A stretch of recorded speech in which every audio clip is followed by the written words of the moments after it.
U.S. President Donald Trump on Friday said in a tweet he had spoken with Chinese President Xi Jinping over the phone to discuss issues on North Korea and trade. Our Kim Hae-sung reports. U.S. President Donald Trump spoke on Friday with his Chinese counterpart Xi Jinping, touching on issues including North Korea and trade.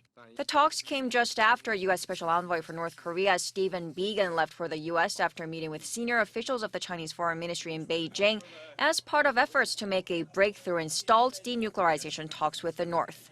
It also comes after the two countries announced last week that they had agreed on the so-called Phase 1 trade deal aimed at ending the 18-month-long trade war.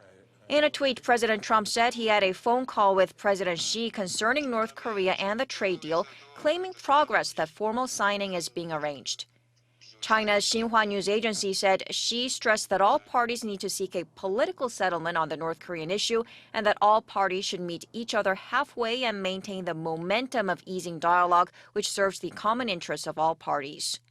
Pyongyang has conducted several short-range missile tests in recent weeks and threatened Washington with a Christmas gift, which some have interpreted as a sign that North Korea could resume long-range missile tests as the clock ticks closer to its self-imposed end-of-the-year deadline for nuclear negotiations with the U.S. On Friday, Pentagon chief said he is hopeful for restarting diplomacy with North Korea.